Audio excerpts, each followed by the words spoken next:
Okay. All right, we're live. Okay, well, gentlemen, thank you for showing up tonight. I do appreciate that. I think you're all going to walk out of here with some information. If you get one thing out of this that adds to your decision making while you're on the water, it's going to be worth it. We are live with Catfish Weekly, going coast to coast. Lyle Stokes is on the other end. He's somewhere in the studio south of us. I'm not sure where. It's kind of fun. He's nice guy for doing this. This way we just get to reach more people. That's what it comes down to. The seminar tonight is going to be a lot different if you've ever been to seminars than most of them. I don't tell you how to fish. I don't talk about rods and reels. I don't talk about bait, line, hooks, bobbers, boats, nothing. This is about you, because you're the person that makes the decisions on the water, okay? And you are the foundation of your success, period. The information tonight can be adapted to any body of water, to any species. Now, I know that's like a big thing to claim, but when you get done with this, you're going to understand why. Okay, it's kind of just common sense, but I've had a lot of people say this is common sense on steroids. Okay, we're going to redefine structure. You know, right now there's two definitions of structure out there that have been used that, quite frankly, they're either incomplete or inaccurate. I think they're totally inaccurate, and I'll prove that to you as we go through here. Come on, buddy. There we go. Okay, before we go, let me ask you a couple questions here. This will kind of get it going. What if is the first question. You've been out fishing. You think you're going to beat them up. It doesn't happen. You get back to your car, and you look at your wife or your girlfriend or your dog, whoever's fishing with you, and you go, you know, what if? What if I had? What if I did? What if I went? You're never going to have to do that again. Second question, what now? You're out with your buddy. You had your plan. You've been hitting your structures. It's not working.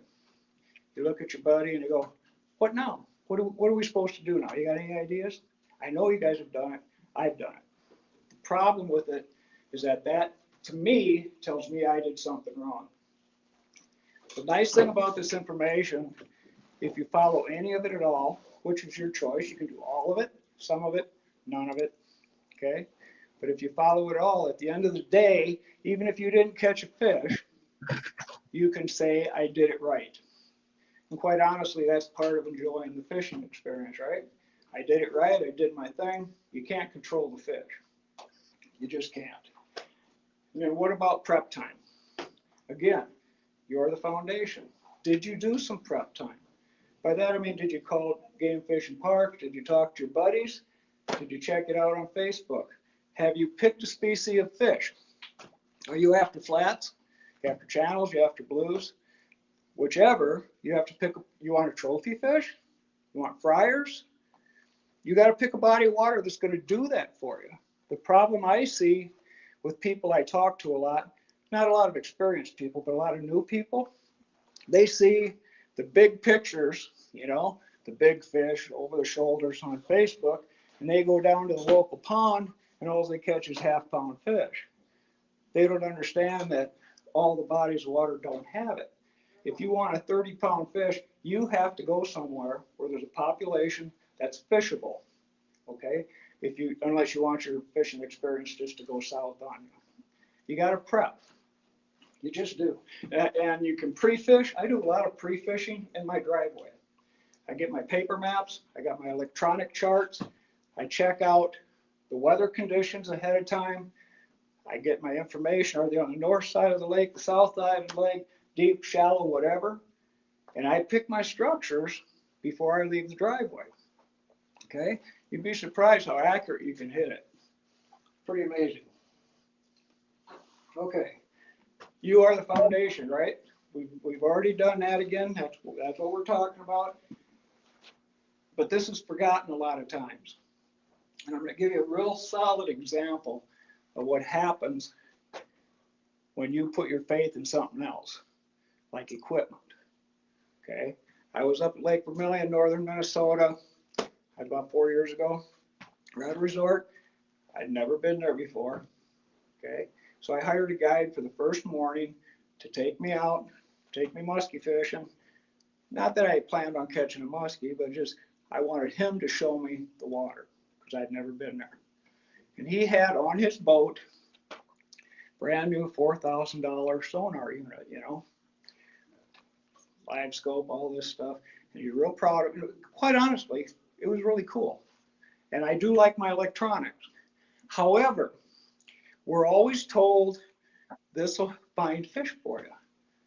This will help you find fish. This will show you fish. You'll catch more fish. Frankly, that's a bunch of BS. The only thing a sonar unit can do is show you what you point the transducer at. That's it. So it comes back to you. You need to know where to go. Okay, what he did, we went out from the resort about 3/4 of a mile. If you know Lake Vermilion at all, or if you don't, there's like 300 islands, literally. That's not an exaggeration. Everywhere from the size of a garage to a house to a city block to a half a mile. Anyway, we had a south wind. We went out and we picked this spot where there was 2 little islands about the size of a house, about 50 feet apart. Wind was coming right through there, pushing waves, okay? And the waves were wrapping right around the corner of these islands. He put his sonar out and he hit a big fish, about 22 feet of water. Fish was about 12 feet down.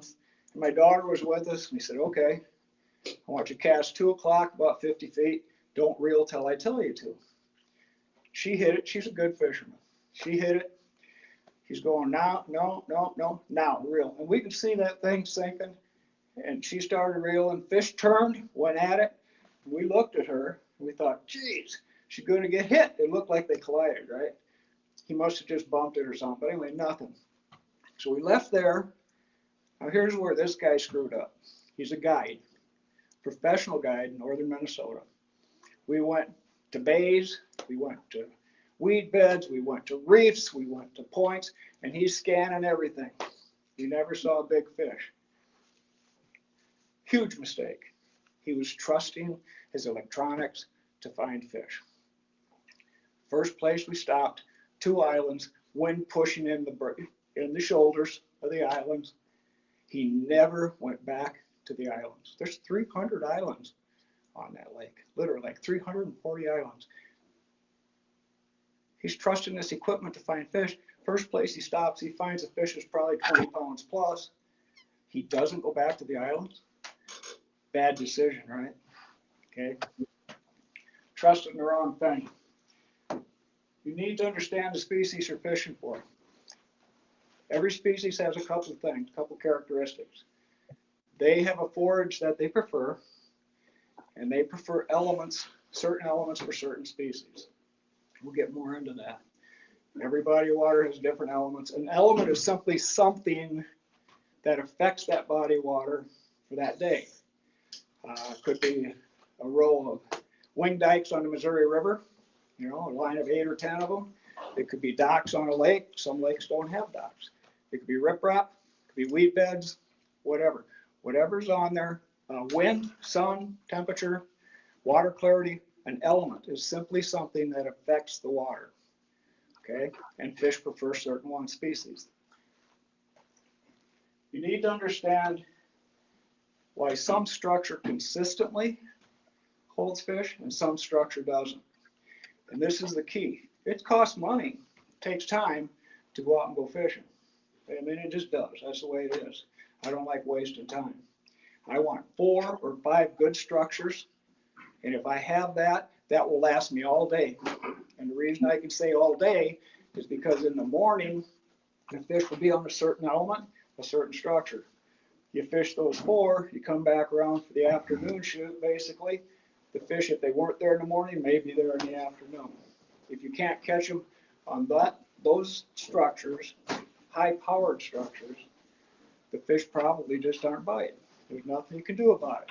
There's no miracle lure, there's no magic wand.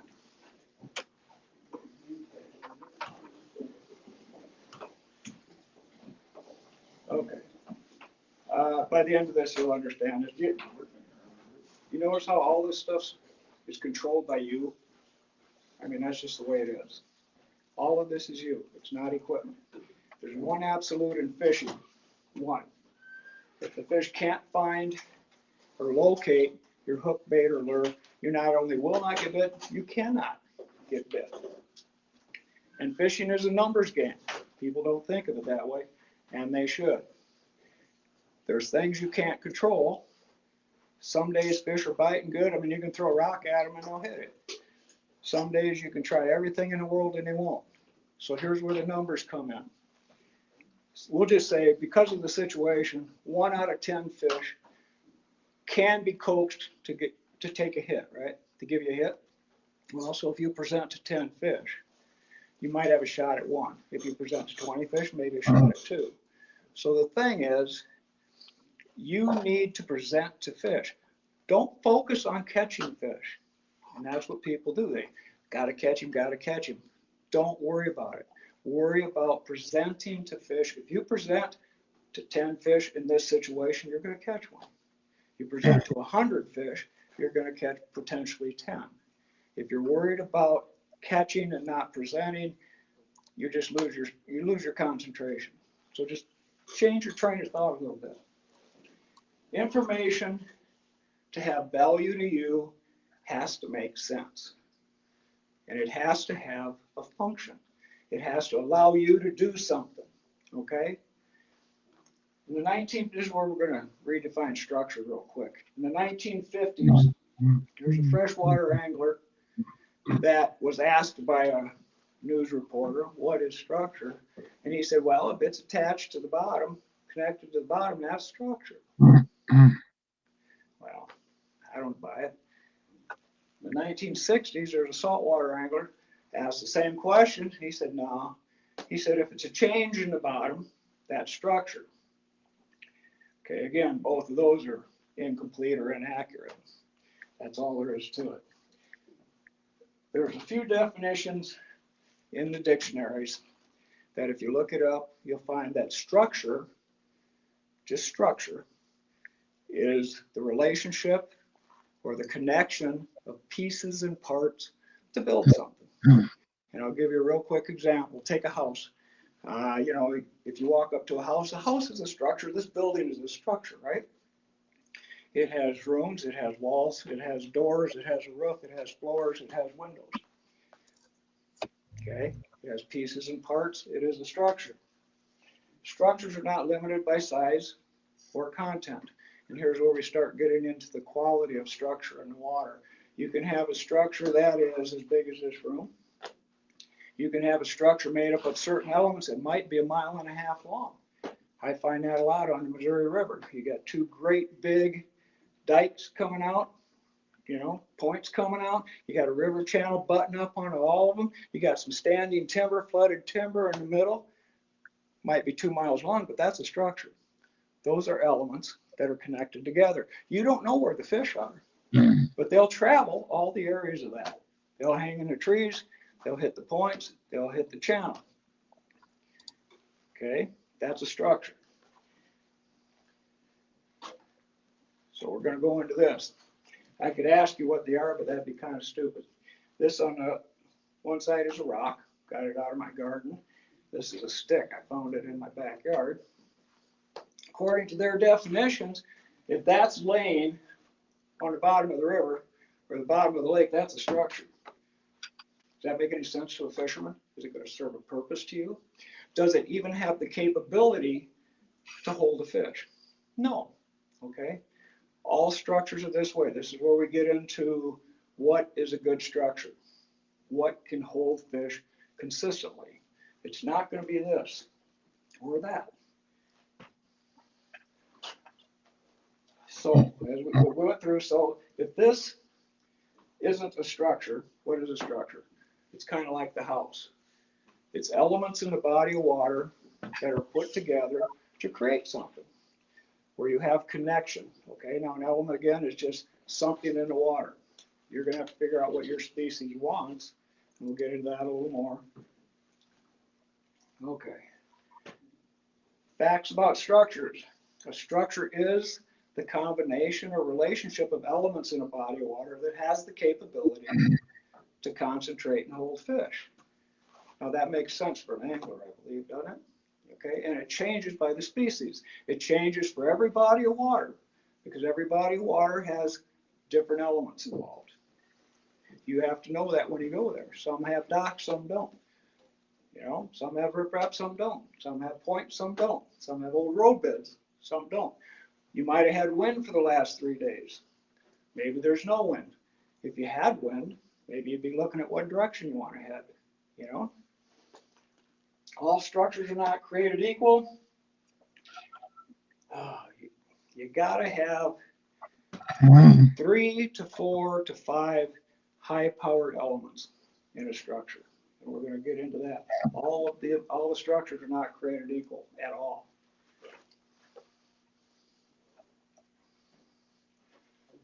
You need to understand that to have the capability to concentrate and hold fish, an element has to have first the power, capability to concentrate and hold a fish, just like that little stick really wouldn't. Okay, if you put that in the bottom of a bay, it's not going to hold any fish. It's a wood element, okay, which wood is very attractive to fish. But if you drop a 20-foot cottonwood in the same place, now that element has some power, okay? They gain power in 3 ways. Size or volume goes back to the stick. Little wood element stick won't do anything. 20-foot cottonwood has some power. The next way is the relationship to the other elements, okay? The connecting points. It's real simple. You have the rock, the boulder, you have the current break around the rock because of the current. Now, which has the power? Is the rock big? Is it creating a great big current break or just a little one? Is the current strong enough that the fish are going to look for a current break or not? It's just that kind of deal. And the whole place you want to hit is the connection, okay? Because what you're doing is you're doubling up. The fish might be in the current, he might be behind the rock, he might be on the current line. If you hit the connection points, you have the capability of presenting to all of them, okay? Rather than pulling up and throwing in the slack water. Put where the slack water is hitting the channel, where the slack water is hitting the current, okay? The first type of element, and this is going to get a little different for you. The first type of element, there's 4 types of elements. And I know this might seem a little monotonous, but when you get through this, you'll never look at a log jam the same, or a low-head dam, the riprap, or anything else. There's 4 types of elements in a body of water. The first one, I got to say, because if I didn't include them, we went past it. There we go. Is an inherent element. Just ignore it, but I got to say it, okay? An inherent element is the water, the air, and the ground. Without it, you don't have a pond. You don't have the river. You don't have a lake. That's all I got to say about that one. The second one are cluster elements. Now these are kind of cool. You got to consider them. You got to think about them. It can be like this, where you got a flooded bay, okay, and you got a bunch of standing timber. Now this has some size. It has some mass, okay. It's a good, solid, strong element because of that. However, there's a problem with a cluster element by itself. You can pull up to an element like this. You can spend all day throwing baits at the base of these trees, and the fish are going to be scattered all over the place. Okay? To make it good, if you can find a connection to something else, a connection to where it drops into deeper water, an old stock dam, an old road bed, a point that comes down into it. If you look at this one, I don't know if you can see it out there. You got this coming down here, and it cuts right through here, and there's an open spot here where there's no trees. Old road bed. Okay, now you have a connecting point where the fish can gather for a reason, where they may concentrate.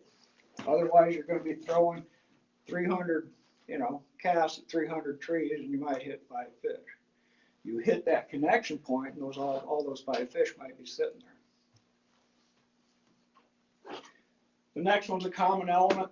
And that's, could be anything. And that depends entirely on the body of water. Again, some lakes have docks. That would be a common element. Some have weed beds. That would be a common element. Obviously, on a lake where there's no weed beds, it's not an element. It doesn't exist. But a common element has a problem. It's missing a couple of things. It may not have the size or the mass, and it hasn't got the proper connections, and I'll show you that on this. This is on the Jim River, okay? And this is kind of a nice looking log jam, but it's really weak. Jim River is pretty slow. There's no current coming around the end. There's a little bit of stuff up here, but there's no breakthrough. There's no undercuts. The current hasn't done any work at all. On the bank, the tree's out of the water. You're awful shallow. So you have to look at what it's actually showing you. Okay, this, you know, if you had a better current, and you had, you know, a bunch of different things going on, it might be okay. But as it is, it's weak. You might catch a little flat out of there. You might catch a couple of half-pound channels, whatever. I guarantee you there's not a 30-pound fish sitting there. He's going to be somewhere else, just like a big buck deer. Big buck deer wants the food, the cover, and the water. The big fish knows where there's food, cover, and water, you know, and current to bring food to him and everything else. So you got to look at what it actually shows you, not what you want it to be. Okay, now this is a great structure. This is on the Missouri River, about 20 miles south of Chamberlain, on the east side of the river. And where the boat is sitting here is actually in the river channel. And what's happened here, the river channel, there's a bank. This bank goes way back in, then it comes out to here and comes down like this. And this is a river channel. Now you got current in the Missouri River just because they're running some water. Not a lot right now, but over the centuries there's been a lot. You got a rock pile. It has about a 10-foot deep base, but it has connection to the river channel right here. Behind it, you can see you got some shallow sand back in here, and you got a great big point that juts out. This is like a little feeding platform. It's about 4 to 6 feet deep, but it too has connection to the channel. Then you got this great big point out here, a lot of rock, goes way out, and it's gradual. You can see it starts dropping, and it does that all the way halfway across the river, it just drops. But the channel butts right up to the side of it and then sweeps around the end. So you've got all kinds of high-powered, big elements involved here. And I'll say right now, there's one mistake that a lot of people make. They get spoiled. I'll just make this part up. There'll be people that'll pull up to this, and they'll throw a jig and a minnow at it, okay, and they catch a fish. You know, so they're kind of spoiled. Just like guys that fish weed beds or log jams, they caught a fish there once, so that's it. But they don't fish the channel, they don't fish the feeding platform, they don't check this, and they don't fish the sweep going around the end of the point. They think, well, the fish weren't here, so I'm going to leave. So you can spend a half hour trying to find another structure to fish, but you stopped there because you thought there'd be fish there. You know, that's why you stop at a structure. There's going to be fish there, and if you stop there, there better be some different elements, okay? If you don't check this rock out, if you don't check the channel, the mouth of this feeding bay, and the sweep around the end of that point, you're walking away from 66% of your potential bites. Right off the bat, you just threw 666 fish out of 100 away. You didn't do it. You stopped there because you thought there'd be fish there. You fished a part of it, and you left. You didn't know where the fish were. They could be here. This is when I was saying the size of the structure. This whole thing's a structure. It's a half mile long. The whole thing's a structure. And all the fish in this area work all of these elements. When you pull up to it, test them. Now, once you find out where they're biting, like say they're on this rock or say they're on the sweep around the point, then I'd say run like hell, find the other points that got some current sweeping around them because that's what they're using today. But until you know, You got to do it. You stop there because you think there's fish there, and I guarantee you there are fish there, but you don't know where they are yet. Don't leave till you find them. That makes sense? The other thing about adding power to an element, and Doug Stange and Toad Smith said this when they're making, what was it, Catfish Fever. Big old wood. There's something to be said about big, obviously. You want big. But the old wood, you know, when I think about it, if you got a green tree that fell in the Sioux River here, still got leaves on it, been there a week. Is it part of the river? No. The current had time to make anything out of it? No. Still got all the leaves and bark. You might have a few caterpillars on it, so you might have some small channels hitting up on it. But the old stuff, the bark's gone, the currents worked on it. It has cuts going underneath. It has brush pushed up against the front. It has a cutout under the bank, and it's got a swirl coming around the tip that's been dug out. All of a sudden now, that little dead tree that was nothing has 4 or 5 really solid holding areas. It has the bedroom and the kitchen and the bathroom and the living room, kind of like the house, okay? But it takes a couple years to get that.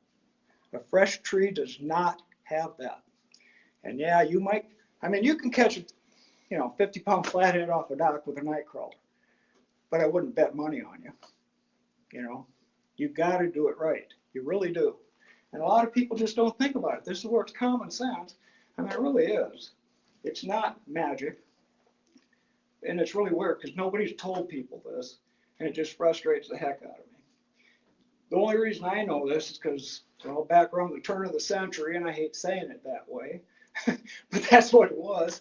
I had a connection with Pradco, and I had a connection with a catfish bait company out in Colorado, and they liked that I set world records. Okay, I got 40 of them. Some are broke, but over a 10-year period, I set for about 40, 43 of them. I didn't have the time or the money, frankly, to spend 5 trips and 10 days and whatever to find one fish. You know, so I had to develop a system. And Keith Sutton kind of helped me out with this. I talked to him for a couple of years as we were developing this. And he said, yeah, this is a system. And it is. You have to find what your fish wants. Understand your fish, his forage, his situation, what he's looking for. It's just that simple. If you do that and you put it on the water, any species, and I mean, I've done records in 8 different species just using the same thing. And all you change, the only thing you change, the body of water has to have what you want. Okay? The elements will change. Now, it doesn't mean all the elements are going to change. If you got wood in water, almost every species there is going to like having wood in a structure. Some fish, however, like weeds. Some fish, the smallmouth bass, really love the rock. Okay, northern pike really love the grass. I mean, it's just, so you add one of those, and then you change your presentation. If I was using could be on the same structure, because this eats this, you know, and this eats this, and maybe that if he's hungry enough. Big walleyes, the whole thing. If I use a little maggot, I'm not going to catch him. I might be on the same structure, but I'm not going to catch him. Whereas if I use a 10-inch bucktail, I'm not going to catch him or him.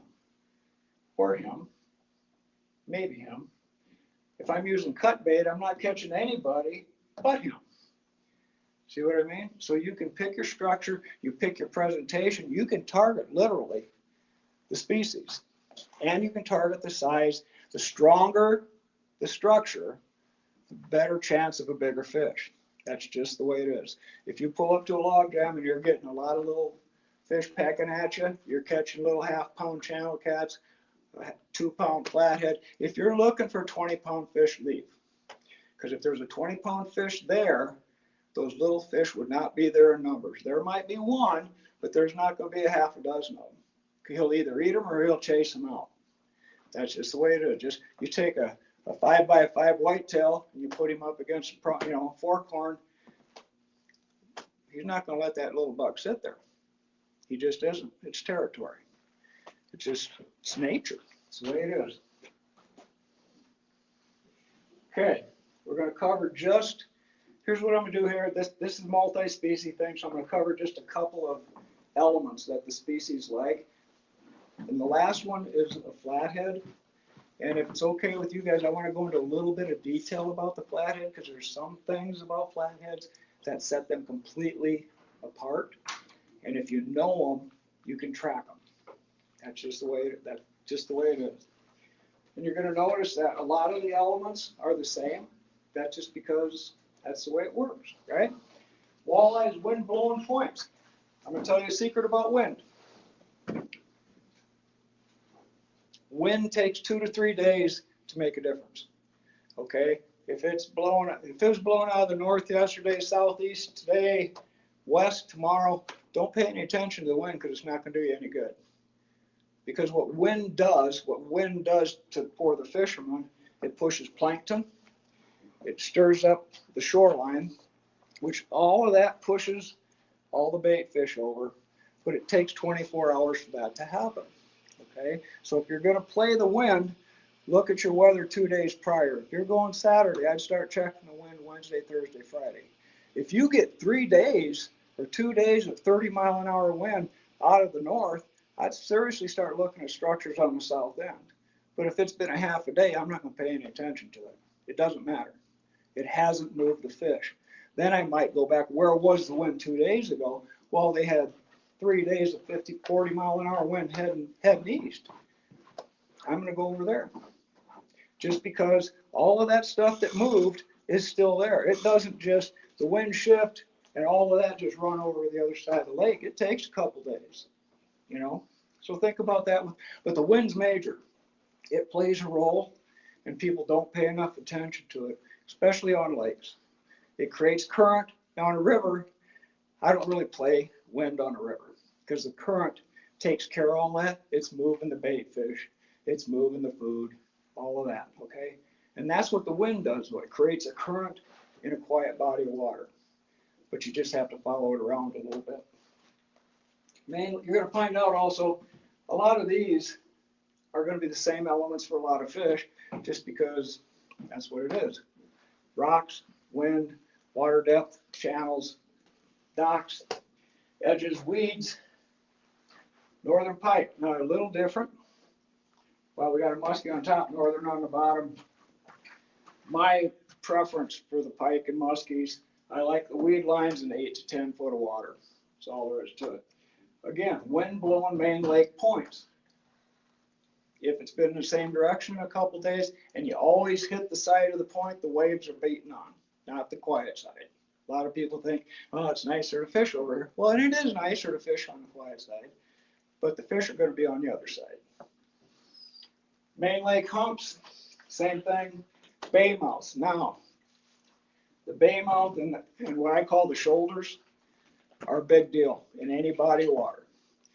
You got your main lake out here, and it comes around and then it swoops into a bay. Here's your shoulders. The shoulders almost like a point, and you've got all kinds of elements right here that come together. The shoulders, because they're a different type of ground, that's why they're still out there. They're harder. They might have some rock in them. There might be who knows what. But that's why that bay didn't widen out more.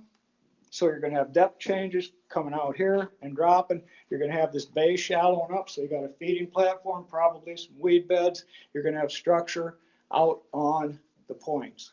And you got wind. If the wind's coming this way, this shoulder is going to be good. If the wind's coming this way, this shoulder is going to be good, as long as it's been there for a while. So treat those like as individual points. And then use the bay, because the bay, as you come back, you're going to have depth changes, which is your feeding platforms. You're going to have your connection to the deep water out in front. It's going to graduate up. You're going to get into some weed beds. Down south, you get into some clam beds like on Marion and Santa Cooper and stuff like that. You'll get into clam beds back in the bays. Blue cats love them. They rattle when you shake them. Channel cats, I think we all pretty much understand them. Current breaks, current lines. The only difference here is a channel cat likes the current a lot, and they work it, okay?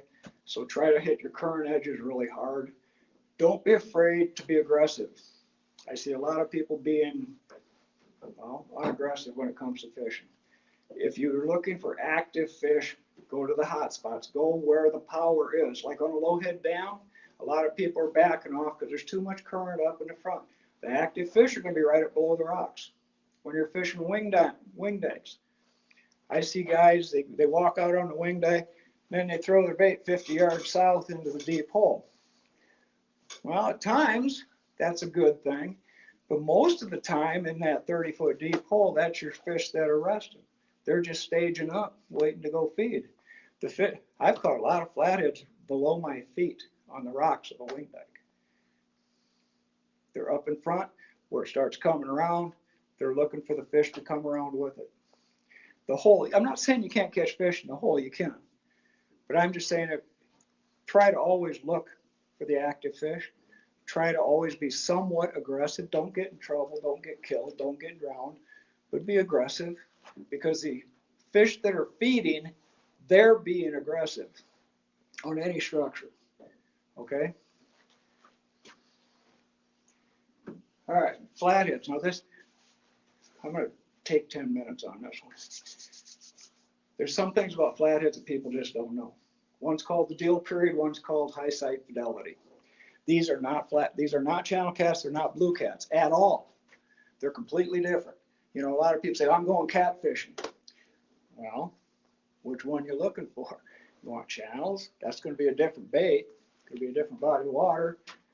Blues, that's definitely going to be a different body of water. Maybe some of the same bait, cut baits and stuff.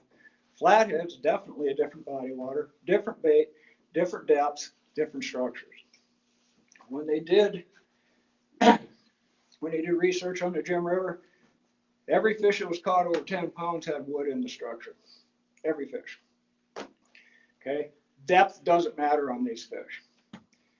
The structure matters. I've caught several midday fat flats in the 20 to 30 mark, fishing vertical right into a log jam in 6 foot of water. I had maybe 8 foot of line out of my rod. When they hit, you got to have it anchored or it bounces out of the boat. They want structure. And now here's where cover comes in. A lot of people think cover is structure. Cover is not structure. Cover is something that's over the top. A dock could possibly be cover because it's over the top. Flatheads like cover. They like to get under stuff. That's why log jams are their big thing. Okay? The deal period, well, here, just kind of a nice structure. This, kind of a Kelly Cove thing. If you look at this, you got a lot of water. You got a 25-foot channel out here. You got a 6-foot feeding platform right here. And down below, if you're familiar with that spot, there's a railroad bridge, like, I don't know, 80 feet down from it. They stage at the bridge. You got pillars at 17 foot deep, and there's pillars, 20 pillars sticking where they were. I think they redid it. There's like 20 pillars sticking straight up out of the water. During the day, they're sticking in there. They're up in cover. But during the night, not here when the water's this high, but here when the water is down a little bit, we go sit right here and we fish slip bobbers 3 feet under the surface, right in front of the rocks, and we'll catch a half a dozen flatheads. Because they come out of the staging structure, they move up to the feeding platform. And this is proven. It's documented. They've tracked them. During the day, they're going to have a staging structure. This is where they're going to go take a nap. They're inactive. Okay. At night, they're going to move out and they're going to come up to a ripple, rock, something that stops the bait fish. It could be possibly root balls on a shallow bank moving up, and that's where they're going to go to feed. Now here's where the deal period comes in, and most people don't know this. I like to put my butt on a bucket and go fishing. I do when I'm fishing flatheads. I'll find a nice big log jam, get there a little bit before dark, sit down, right? Put out in front, start catching. You aren't going to get a bite usually until maybe half hour before dark, right? And then you get a bite. Half hour later, get a bite, go up to about midnight, you get 3 or 4 fish.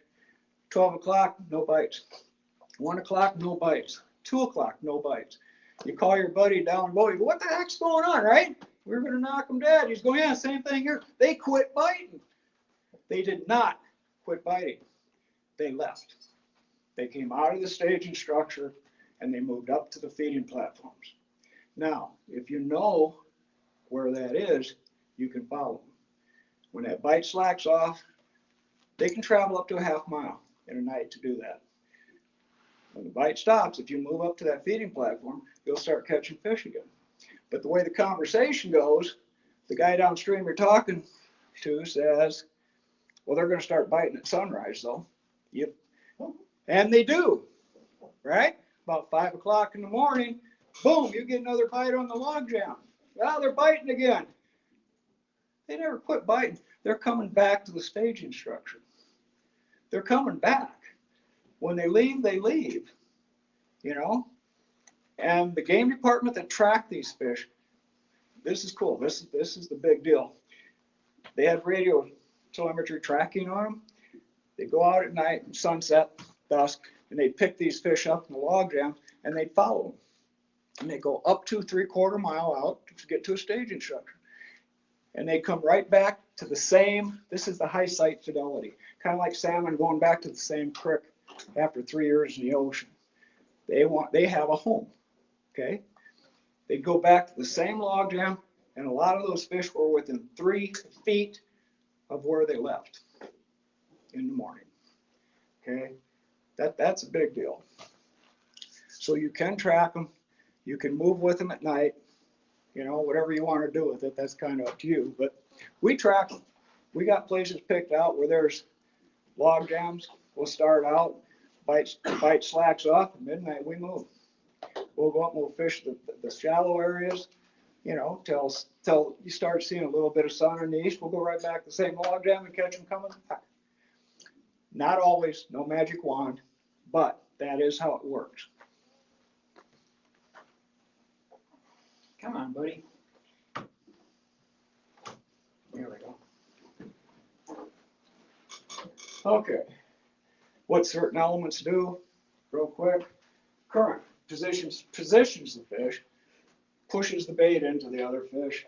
Incoming water, any incoming water on a lake, where you got dead water in a lake and you got any incoming water from a rain or just a little creek, whatever, check it out. If it's mudded in, like down Milford in Kansas, great lake, but the north end of the Kansas River where it comes in is all mud.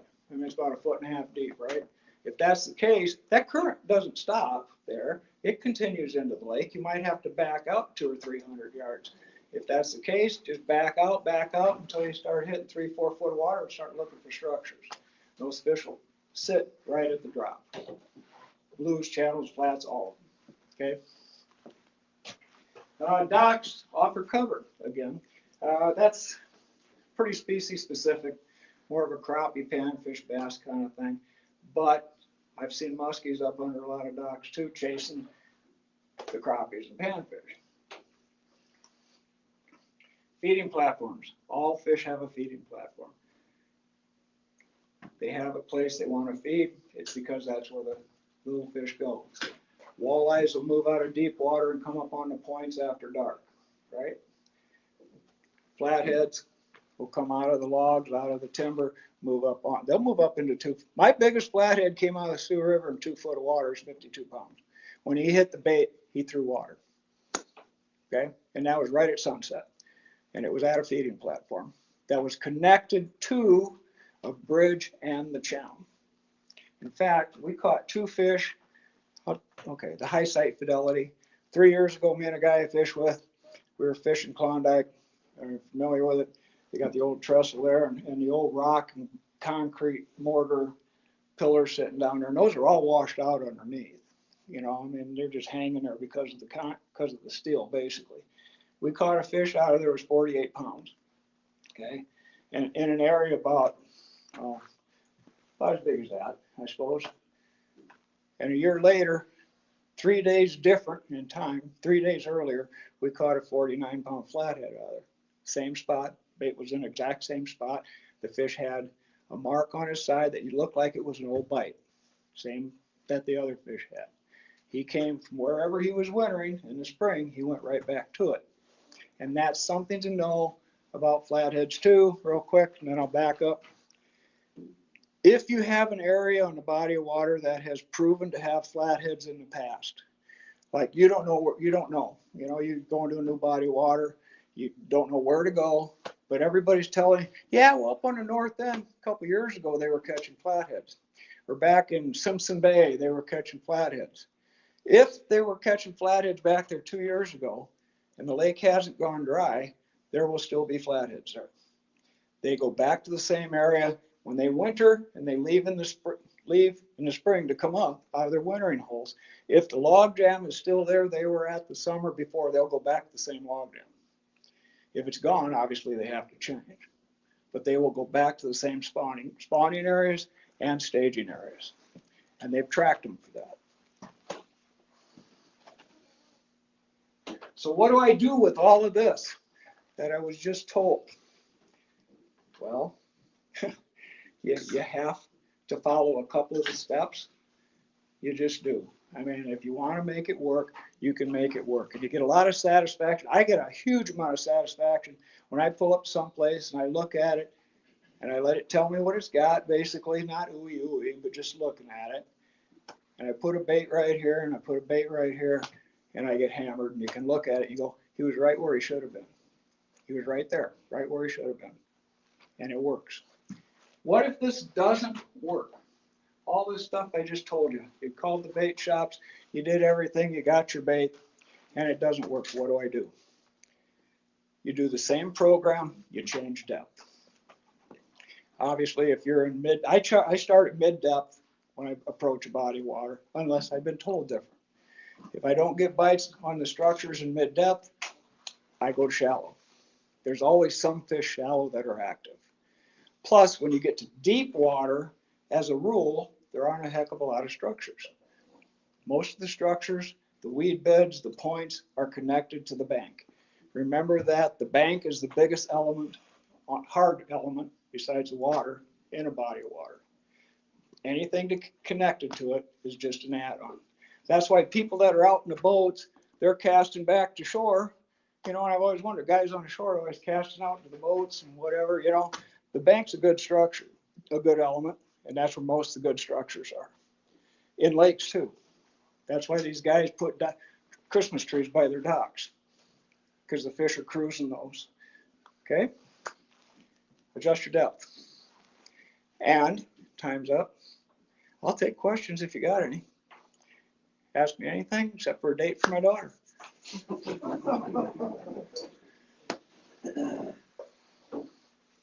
No. It's a lot of information. It is. It is a lot. Well, and that's why if you come out of here really with one or two things that make you think, you know, the guys that have done this, I got a guy that fishes Hoover a lot for flats, you know, and he did a post actually last year. He was at one of my seminars, and he caught his two biggest flatheads 2 weekends after the seminar. And he said, I looked at my maps and I saw exactly what you were saying, and I did it. And he said, and it worked. And he still does it. He's actually still on Facebook a lot, posting a lot of big fish. But yeah, it works. And it just depends. You don't have to, you don't have to use it all. You don't have to make it complicated. But I'll tell you this: if you listen tonight, you won't look at a log jam the same anymore. Even if you don't want to look at it the way I just told you, you're gonna pull up. You're gonna put your anchor down there and go, oh shit, there's current break. There's a breakthrough. There's some buildup. It's cutting the bank away. The channel's right over here. I'll guarantee it. You know, once you do it, and that's the simplicity of it. You know, there's a lot of info here. The simplicity is this: hit a powerful structure and look at what it's actually telling you, and then fish the 3 toughest spots on it. And if you can't catch a fish at that point, move on to the next thresher. Like I say, I can fish. If I got 4 structures that I like in a day, that will take me all day to do it right, because I'll run them through once in the morning. I'll take a break, I'll come back late afternoon and run them back through at night, because the fish change day and evening, obviously. You know, but if I know those structures are going to work, it doesn't matter. You know, they're going to be there at some point. I mean, they're going to, just like you want gas, you're going to stop at a gas station, or you're going to go down, you know, you're going to go to a Dairy Queen. You're going to go to the gas station, right? That's what they do too. Same thing. Did you say Catfish Weekly was recording this too, you said, or not? They were broadcasting it live. Yep. And he will probably post it on YouTube and a couple other places. He usually does. But, yeah. Yes. So how are you picking your log jams on a river like this? How am I picking them? Yeah, because on a river like this, you got one every 20 feet. Yep. So it's, yeah, see, so it's like a cluster element, because you got a bunch of them. Yeah. Okay. You're looking for the biggest one, you're looking for the oldest one. If one has bark on the trees and this one doesn't have bark on the trees, I'm going to the one that doesn't, unless they're, you know, say they're equal in size. It's real simple. Does it have the biggest one you can find that has connection to a couple more really high power? You know, you got to sonar them. You got to kind of take a look. You want it to connect to the channel, preferably connect to the bank, and preferably where there's some current coming at it, because the current is going to create all kinds of good stuff underneath. Like a log jam like the one I showed you here, there's no current. Everything's just sitting dead. It's a mud bottom. Trees just laying there. There's no current even going around the nose. If you look, even though there's not a lot of current going, if you go to a narrow down, like a place where the river narrows up, you'll have current coming around that. Or it shallows up real bad, that'll push a current. In hot weather, go to ripples. They'll be putting oxygen in the water. If the fish are getting oxygen depleted, things like low head dams, ripples, they will oxygenate water. The fish will congregate there. Just whatever, that's off the shoulder, but you know, something to think about for summer, because we're going to have low water in these rivers this year the way it looks. So look for current and oxygenation. They're going to be crowding in for it. No, so like last year we had that 100-year flood and all the sandbars. Yeah. They all shifted. Yep. So where I had good luck, now it's 1.5 foot of water, and we got boats up 3 times. Yeah. Yep. Yeah, there's going to be a lot of that this year the way it looks. And coming down, I took a look at the river a couple of places. She's pretty low already, but that's okay. You know, the fish can't leave. I mean, they got to be in the water. And as far as like fishing tournaments, if you're fishing the low water in the Sioux River, everybody's fishing low water in the Sioux River. So take it from there. I mean, everybody's in the same boat, right? You know, it's just who wants. I don't know. I get, you know, I got a friend. I don't fish with him much anymore, but he used to always, well, I don't want to go. You know, God, there's no water, and there aren't going to be any big fish up out of the Missouri River, and blah, blah, blah. Well, it's like everybody's in the same boat. You know, go prove you can find fish. Don't sit at home on the couch. Get out and go find some fish. The fish are still there. You know, you just have to find them, and you have to present to them. Maybe they're not feeling that good. You know, situation like that, maybe the fish aren't feeling real good. Low on oxygen, they aren't going to chase. That's where I'd go, say, a vertical presentation where, okay, anchor your boat up above the log jams, have 50, 75 foot of rope, drift back nice and quiet to where you're just about button up against it. Okay. And then drop a rear anchor, not drop, but lower, so you're not moving around. And fish vertical, just drop it straight down right between the logs, okay? First without bait, because you're going to lose a couple. And then sit there, because those fish, you know, if they aren't feeling real good, they'll still hit in there. And a flathead will hit at 1 in the afternoon if you put it in front of him. The trick is putting it in front of him, you know, but if you know where he's at, you can do that. Anybody guys know Tony Dean? Remember him at all? Had the TV or the radio shows and stuff. I did quite a bit of fishing with him, and kind of a fun story with him. We were on the Jim River and we were fishing logs, fishing vertical, just like that. Okay. And God, I don't know, we had maybe 4 foot of water under the boat. And we were talking, he was doing a radio show or recording it on a cassette, but I mean, he was recording, that was a long time ago, but he was recording it, and he had his rod laying, he was sitting down, and he had his rod laying across his lap like this, and the rod's just straight down, and we're talking, and he's recording, what do you think of this? And all just, boom, rod goes straight up in the air and straight down into the log jam, and he didn't flinch. He goes, now, was that a bite? Yeah, I mean, he didn't flinch, it didn't move him, he just kind of watched it and went, yeah, well, now that was a bite, right? Yeah, it was fun, he was a good guy, he was. Yep.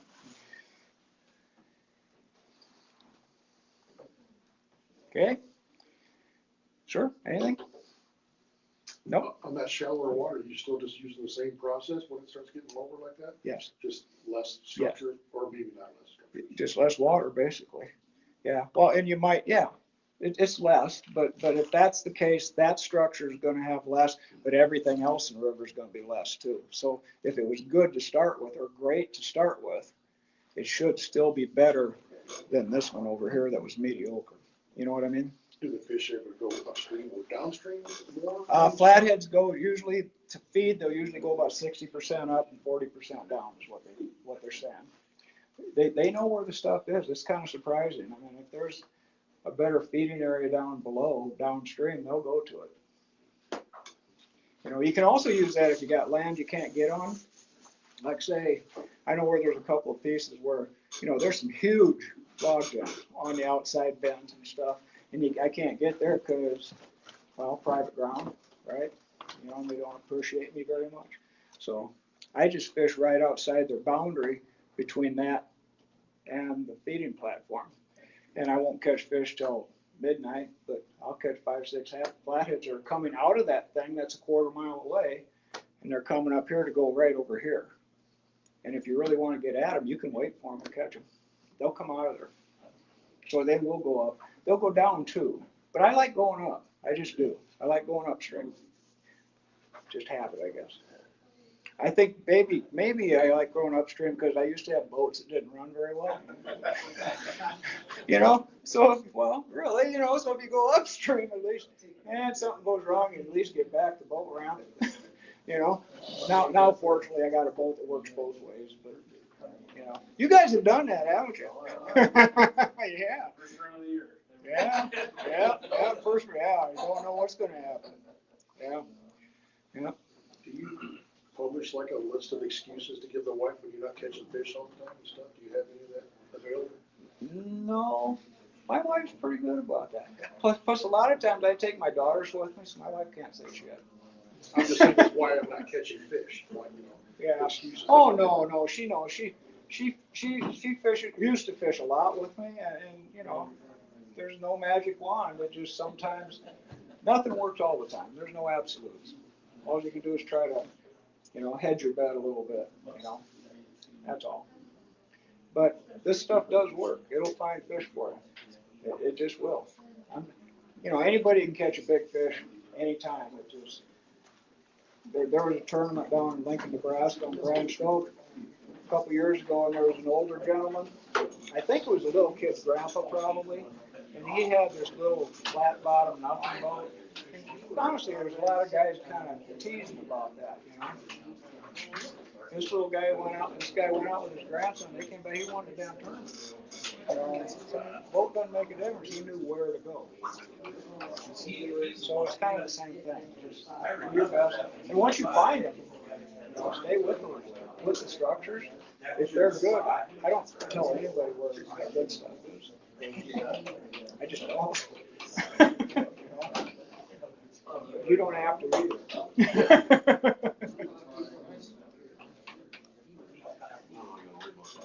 Yeah, nobody wants our spots. Yeah. Good. Well, thank you, Ted. Thank you. Oh, you're welcome.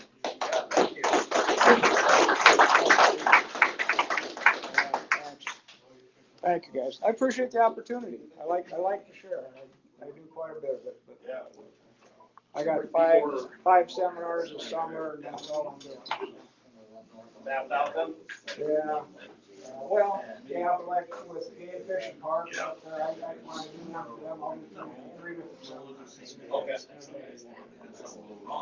I do that 2 or 3 times a year. Big ass. But it's kind of fun. Yeah. It is something to do. No, it's, they're fishing a lot of turtles and stuff. I wasn't sure if you're gonna start beating us off the trail a little bit or. I wasn't sure if you're gonna start beating us off the trail a little bit or. Bad information. Yeah, you're gonna start fishing. Over here, I'll start us the opposite direction.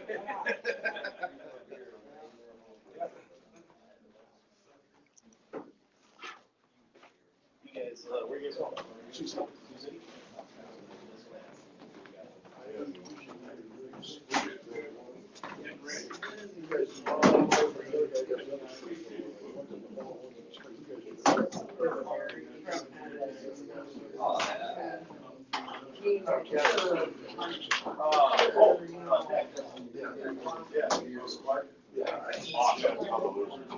Ed, does that conclude the seminar? Yep. All right. Thanks everybody for watching tonight. And next time we get one up, I'll give you some advance notice. Ed, good job tonight. Enjoyed it. Well, thanks, Sal, I appreciate it. I had a guy asking here if you were gonna put this up anywhere so he could see it, listen to it. It'll go on YouTube just as soon as we're done. Okay, thank you, Al. I didn't know if I still have you or not, but thank you for doing this. Absolutely. Anytime. Talk to you soon, Ted. Yep, thank you. This will be up on YouTube.